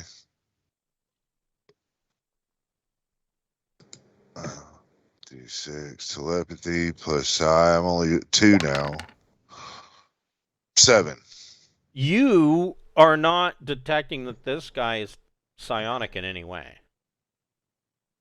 You suspect that he might be just crazy. No, Yeah. You suspect they're all crazy. You suspect that he might be psionically weak, like psionically susceptible, but he's not an active psion. He's not trained. He's not no, he's not even He doesn't have a psionic ability. He doesn't have a psionic ability, but he is susceptible to triggers. Oh, well, okay. Fuck it. Let's read his surface thoughts. Okay. So Click clock. So this is all going to be based on. I'm clairvoyant and I have absolutely no defenses or shields. I'm like, I don't really want to go anywhere near this thing. So that's 11. Okay. So I didn't do bad. You read his surface thoughts. His surface thoughts are dominated by this image. And he is constantly thinking about this, and you've seen that before. It's a map. Sure looks like a map to me. That's an astrogation map of some sort. But you're unable. His thoughts are such a jumble. You know where he saw this. He saw them on the rock carvings. His thoughts are constantly in this, and you also know that he's constantly thinking about. He hasn't slept in days. He's having nightmares, and all he can think about is those carvings. And the nightmares that he's having. And the nightmares that he's having is about the the thing that comes in the night. What is it that he says exactly? It is, and I just read it off. In the place beyond everything lies extinction of all life, is what he keeps going over and over in his head. I'm sure that's where we're going with our next assignment. That sounds like it's going on to the same theory of this fungus and all that. I think all this shit is tied together, to be honest with you. But I would like to. I will go look at this. These hieroglyphs, but first you must let me give you a slight sedative to calm your nerves just a tad. You still have that? Still having that venom? He said, I've got some new doses I'm about to test out here, but you know, and he grabs your hand and he's like, yes, oh, whatever, but somebody must come see these with me. They are magnificent. Okay, now I have one dose of my new neon venom thing left. I'm going to give him a quick little shot and see how this works out. I'd like to pull my meta scanner and see. This is okay, Dr. Mengele. Yeah. Whatever. So you dose him, and he send him to the House of Pain. He starts to get drowsy, but not right away. That's not. And he's like, he starts to like get a little drowsy. But he's like, no, come on, you have to come see these. And he's pulling on your arm, trying to lead you out of the hovel that he's been sleeping in. Wow. So he did not just fall down. What do I think? Do I think that the dose is weak, or that he's what do I think is going on here? The antipsychotic has been countered by psychosis. Yes. Your guess is, I mean, like I said, you can see like his eyelids have gone to half mast. Mm-hmm. It's obviously having an effect on him. As far as why he isn't dropping immediately, maybe he's just got the endurance of an ox. Maybe he is bolstered by something else, or maybe he just got lucky. But he might be right in adrenaline high. It could be an adrenaline high. Currently, he is much more sluggish and calm than he was before, but he is pulling on your arm. Oh, he's insistent. You have to come see these. Yeah, if he's pulling on my arm, I'm going to punch him in the face. And you have to keep your hands to yourself. Keep your hands off of me. He's got that PCP strength. I'm not that kind of girl. Yeah. No, but he's not like he doesn't have orangutan strength. He's not yanking on you. He's just trying to get you to follow him. Right. Well, he needs to keep his hands off of me, Sir, the patient will keep his hands off the doctor at all times, and I will smack his hands. Oh, I'm so sorry. And then he moves to the door, and he's like, you could see like one leg is now like kind of going numb, and it's dragging behind him. No, come on, you have to see it. And he starts to limp out. And Sarda, you can see that this disheveled, human is walking out of this building and waving his arm, trying to get people to follow him as he's moving towards the overhang of rock. I mean, hit him with the light, the spotlight. He gets a tan, but other than that, he just shields his eyes. It's so bright. He's I'll say on the comms, the little back suit system, yeah. So he might not be able to hear, but I'm like, this guy is obviously deranged by some kind of possibly psionic attack that he got from these ruins. I have looked over his surface thoughts, and I've seen something that looks like an astrogation map. And at this time, I'm going to go ahead and pull out my little personal computer, and I'm going to try to draw that symbol thing I saw as best I can. As you were trying to draw what you see in your head, every time you try to do it, it's not right, and you're like, and you keep erasing it, and you're like, no, that's not right, and you're gonna be better off just going and taking pictures, dude. Yeah. Okay, I'm gonna make sure that my shield is up and tell everybody to stay the fuck back, and if I don't say pineapple and seem just like me when I come out, banana I cucumber, suggest you banana shoot me cucumber. and the captain, and you go about your way. Come back babbling. Yes, if I come back babbling, you need to shoot me and the captain.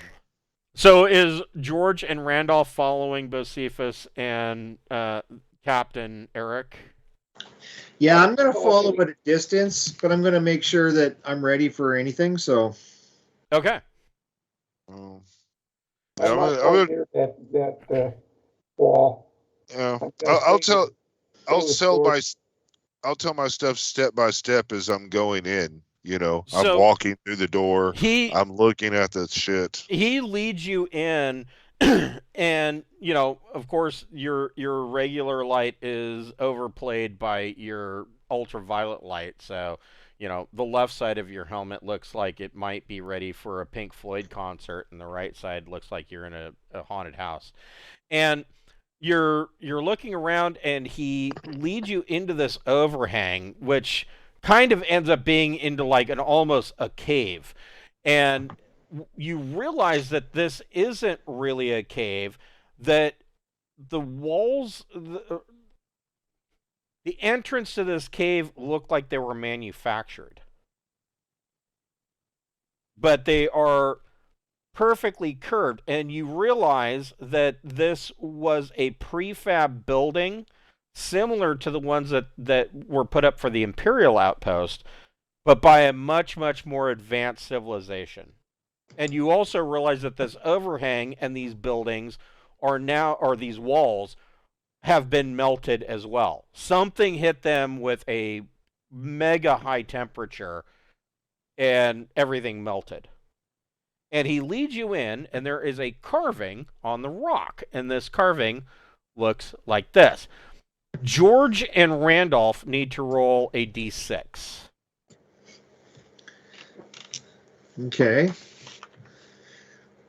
A d6. Do I get to add anything? Nope, just roll a d6. I got a 3. Okay. I got a 5. Okay. So you guys just look at this, and you see exactly what Bocephus described, and you're like, yeah, I don't get it. It's a bunch of wavy lines and circles. I mean, you might think, guess maybe it's a star map, or it could be abstract art that some liberal did in the middle of downtown. Who knows what this is? I don't like liberals. Bocephus, make a you get. So first of all, Bocephus, you get all of your psi points back. And second, you need to make a telepathy plus psi check.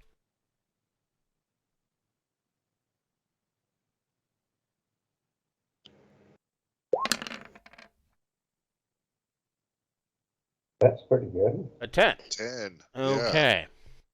So, you look at this, and you are able to shield yourself from the mass of insanity that is evidently afflicting the poor captain, this Captain Valen. And you get a flood of information coming into your head. The flood of information being that you see yourself, you see that you are a scientist. Apparently you have wings. You have 2 fingers and a thumb. You are a high-level scientist that I'm an ancient. That has collected a sample of a new life form that nobody's ever seen before. And you are doing experiments on this sample. and it overtakes the ship. The experiments at first, your assistants are fine. Then they suddenly start to experience flu-like symptoms. You try to isolate them. They get worse, but instead of the quarantine working, it spreads throughout the ship, and there is a decision that is made that there is no stopping this.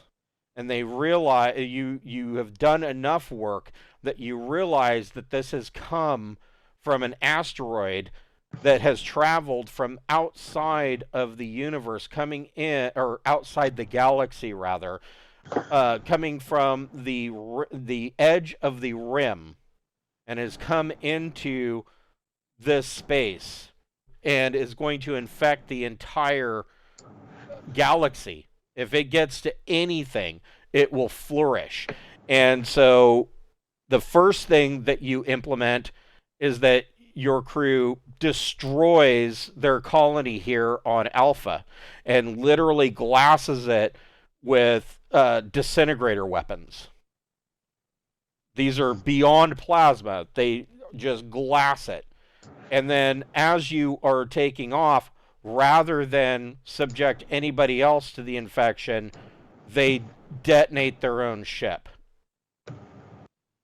And the last thing that you think of is that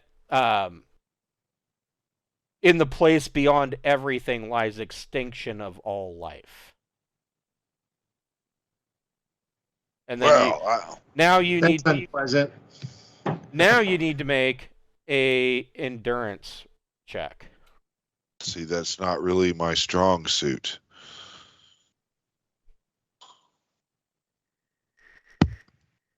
Endurance. This is the reason I stayed in the car. Well, you social. I don't have telepathic shields. 9, so it's a +1. That's not too bad. You got a 9? No, I have a 9 for the score. I didn't have my endurance memorized. Oh, and 10. I am on fire, man. So, fuck yeah, let's get in a fight. So George and Randolph see Bocephus kind of stare at this thing, and literally only maybe 10 seconds total goes by.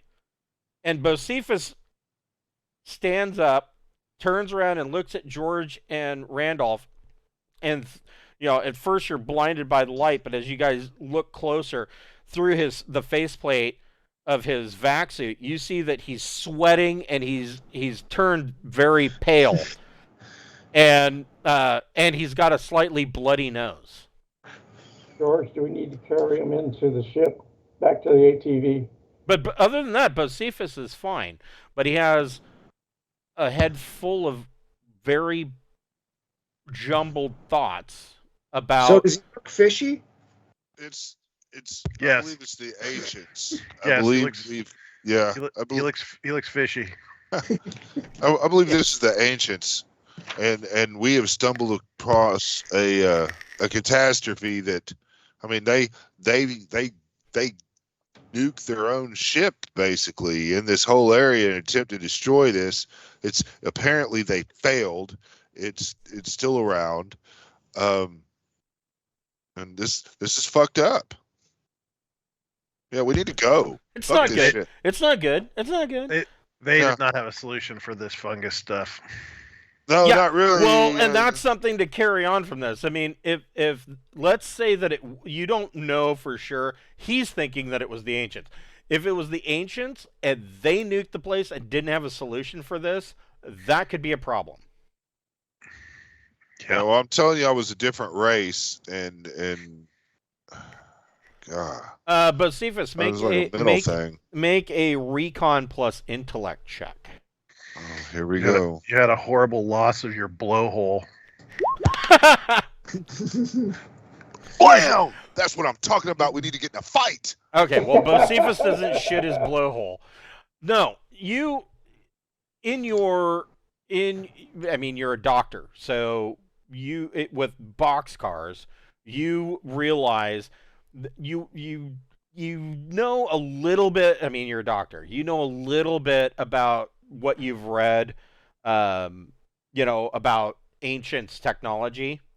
Mm-hmm. But what you're guessing, what you saw biologically, and you're thinking like a doctor. You're thinking biologically. You're thinking that you were a droid. And they are related to the ancients, but that's it. And well, suspected, yeah. Yeah. All right. Well, then, yeah, those crazy drawings, the beep beep tweet people.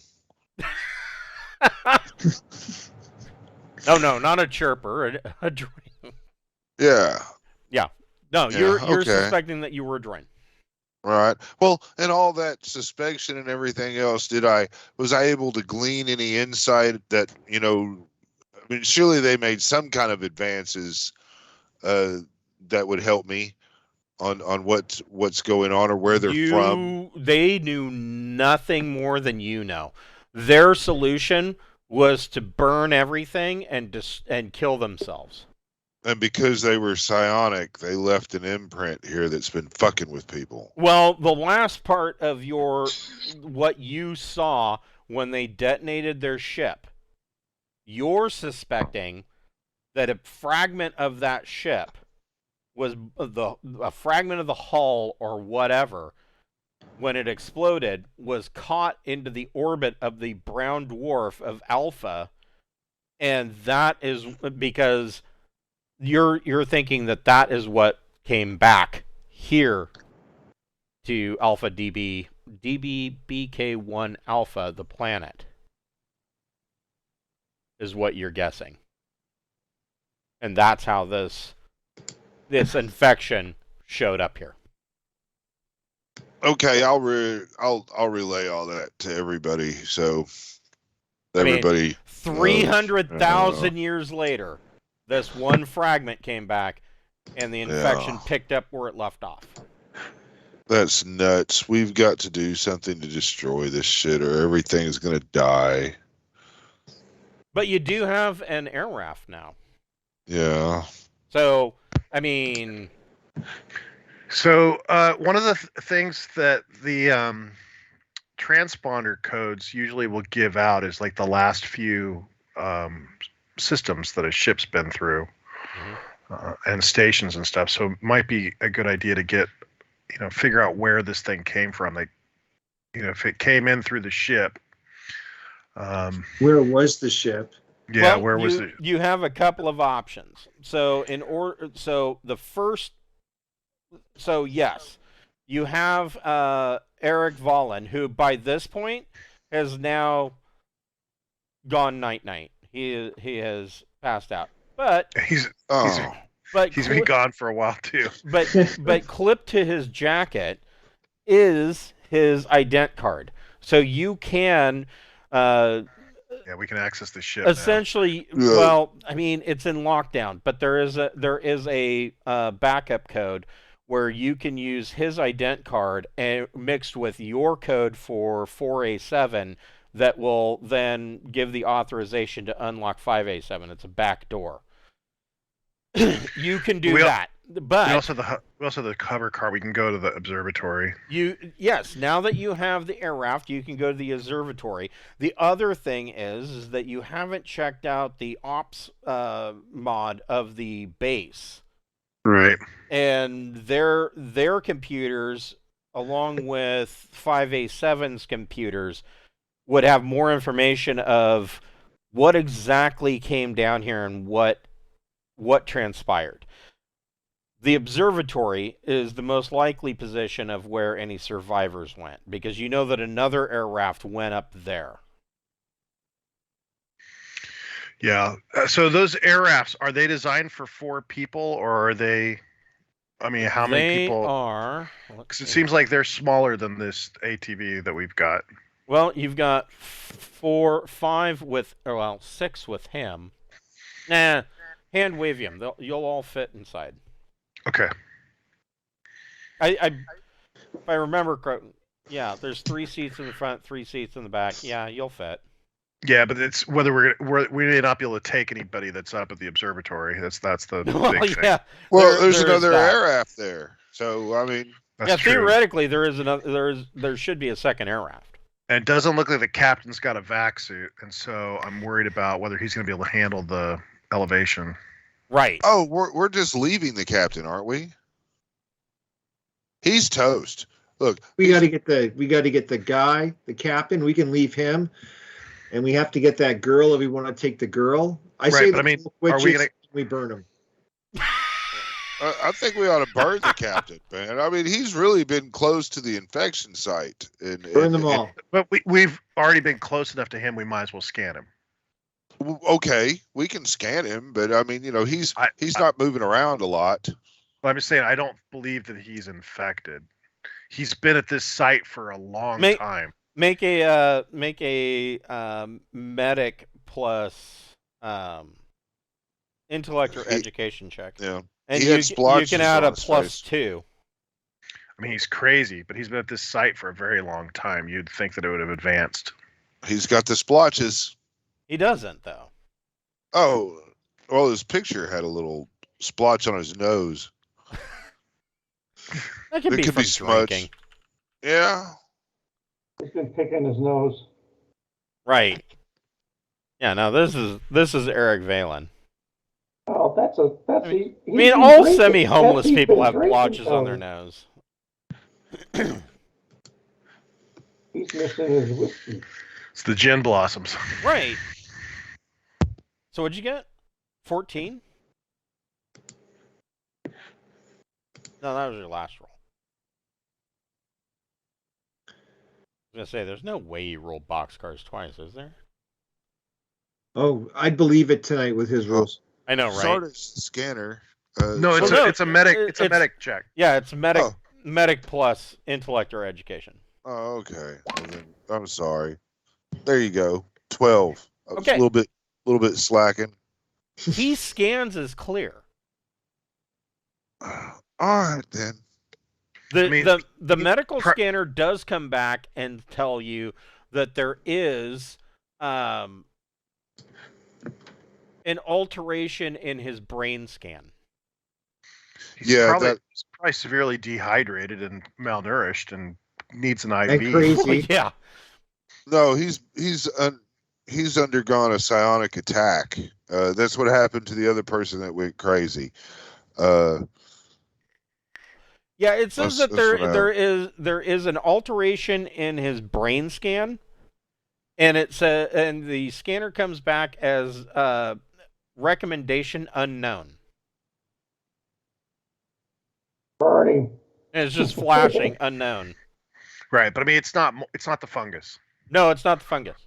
Yeah, I mean, but we know based on the injection you just gave him, he's going to be unconscious for a few days, most likely. And he's not going to remember who he is when he wakes up. So, but he could probably use an IV. That's the other thing the scanner says, that he is malnourished, dehydrated.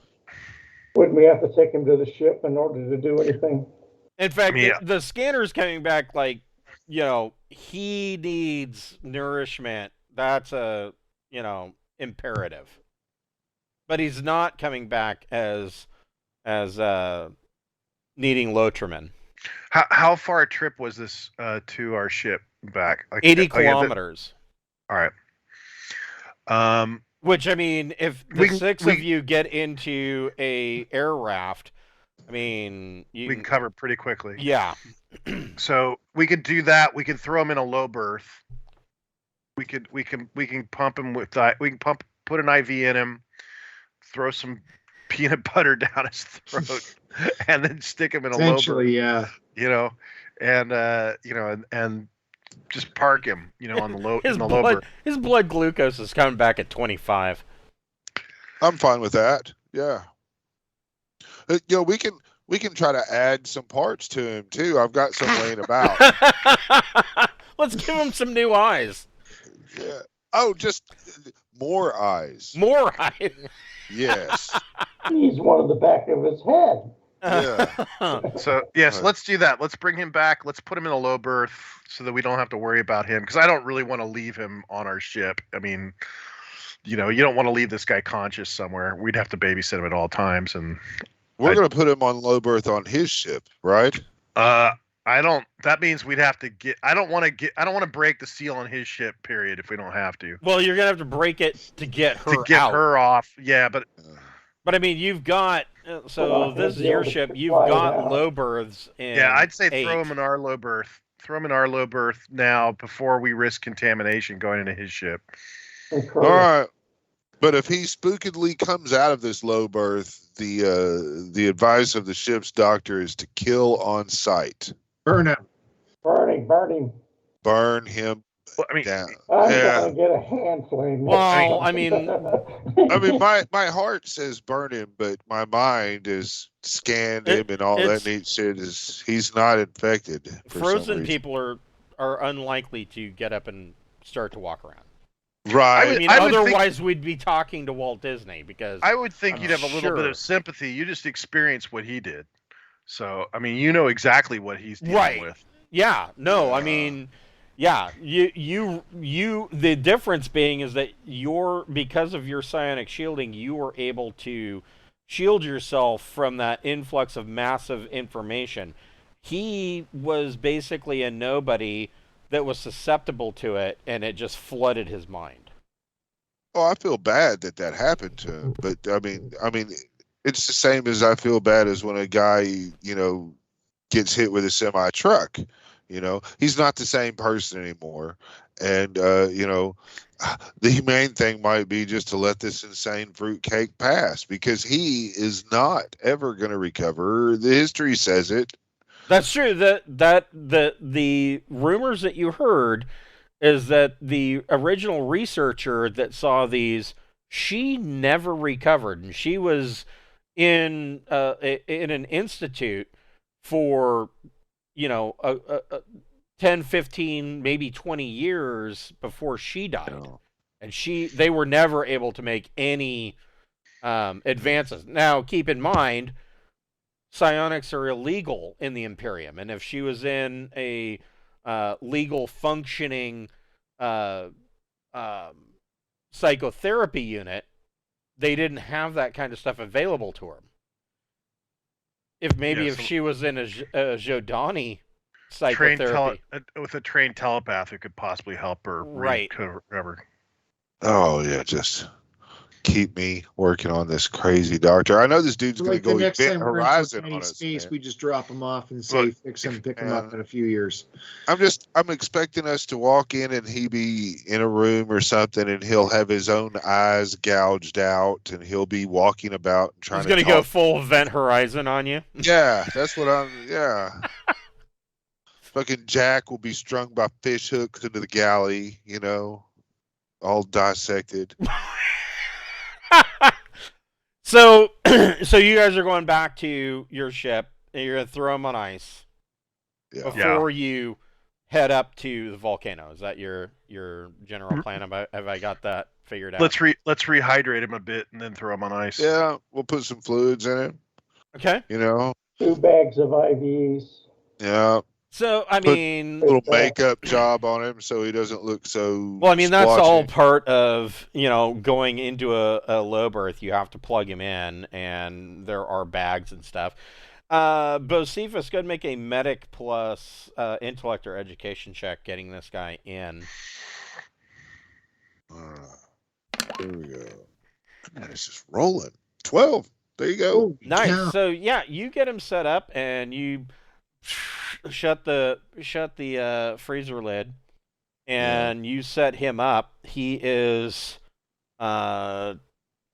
he's going to be under for the next 100 years, as long as there's power going to the low berth. And that is a good thing. Yeah. Yeah, we can let the agency worry about him. Yeah, we need to get that lady and put her in a low berth too. So what we will do is we'll break here next week. You guys, so in the week break, you guys need to think about: are you going to go crack open 5A7 and get Tess out of that ship and check her out and put her on your ship, or are you just going to check out? The faster we get her off the ship, the less likely she gets infected. True. Period. Every single moment she's on, the higher the chance of her getting infected. If we're gonna get her off, let's get her off as quickly as possible. Let's scan her. Let's run her through the UV, and then convince her to go into the low berth if we can. Well, I mean, if she's not infected, she's really no danger. You don't need to put her in low berth. We're about to leave and go to the observatory, and I don't want to leave anyone on our ship. You know, so I hear you. You know what I mean? So I don't really want to split the party to babysit her, and so I'm thinking put her in the low berth. I could give her a slight sedative that would. I can forget her to. I can make her forget everything about herself. She will be okay. Dr. Bones. Yeah. Pretty much, yeah. Constantly non-consensually injecting people. Yes. I need to find a control person that's not infected with anything to shoot this shit with, to think about, because I shot him up and he fought it real hard, and I need to research this. But I think we should get her out of there as quickly as possible, because the longer she stays, the higher the chances that she gets contaminated. Agreed. Or get bigger needles that I can go through the whole of the ship with. That would be impressive. Yeah. And how far is it to this volcano? So the volcano, it's a ways. So like I said, it was 80 kilometers from Candling Station to the encampment where the captain was. Likewise, it's at least another 80 kilometers, almost straight up to the edge of this volcano, to the point where you have to be wearing a mask or a vac suit, because the air is so thin up there that people will pass out. And this air raft that you have taken is open, so you're going to need to be wearing a vac suit, or else you will suffer from pressure and altitude sickness. We're wearing vac suits anyway. Right, you guys are fine. But so we can show her the video of what this stuff looks like once we get her off the ship.